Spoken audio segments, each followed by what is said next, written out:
అక్షయం ఖచ్చితంగా వస్తుంది అనేది విధిలిఖితం.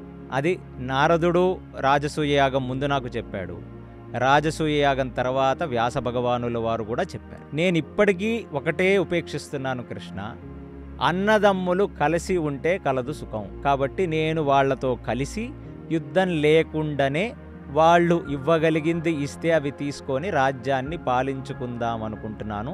నా హృదయం ఇది. అంటే కాంప్రమైజే నా ఫస్ట్ చాయిస్ అని క్లియర్గా చెప్పారు. అంటే కాంప్రమైజే నా ఫస్ట్ చాయిస్ అనగానే మంచిది. మరి ఇది నీ అభిప్రాయం కదా, మరి నలుగురు అన్నదమ్ములు కూడా వాళ్ళు ఏమనుకుంటున్నారో మనం విందాము అని చెప్పి ఇప్పుడు భీముడి వైపు చూశాడు. భీముడు ఏమన్నాడంటే, మా అన్నయ్య ఏదనుకుంటే నేను కూడా అదే అనుకుంటానని భీముడు చెప్పాడు. వ్యాస మహాభారతంలో ఇలాగే ఉంది అని అనగానే ఒక్క నిమిషం కృష్ణుడు ఆశ్చర్యపోయి, ఏమిటయ్యా భీమసేన, నీ నోటి వెంట రావాల్సిన మాటేనా ఇది?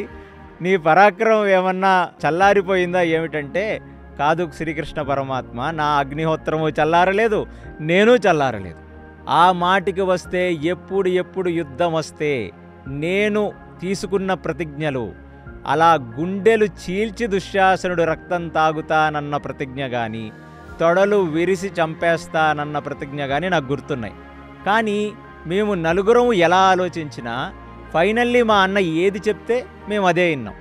కాబట్టి ఎక్కడో మా అన్న హృదయంలో ఇంతమంది జనాలు చచ్చిపోకూడదు అనే ఒక సాత్వికమైన ఆలోచన ఉంది కదా, ఆ ఆలోచనకి నేను సమర్థిస్తున్నాను తప్ప, నువ్వు నా హృదయం అడిగితే మాత్రం నువ్వు ఆలోచించింది రైటే.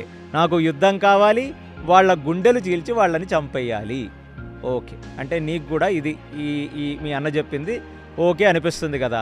కరెక్ట్. అంటే ఒక విధంగా అన్నగారి మీద భక్తి, తన సొంతంగా తన అభిప్రాయం రెండూ కలిపి ఒక కాంప్రమైజ్ వైపే వెళ్ళాడు భీముడు కూడా. ఇప్పుడు మూడో వాడైన అర్జునుడిని చూడగానే పెద్దవాళ్ళు ఇద్దరు సందే కోరుకున్నట్లయితే నాకు ఎటువంటి ఇబ్బంది లేదు.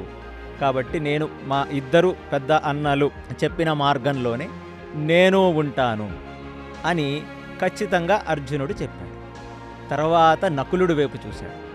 నకులుడు ఖచ్చితంగా యుద్ధం రావాల్సిందే, ఖచ్చితంగా మేము వాళ్ళని చంపాల్సిందే అని నకులుడు చెప్పాడు.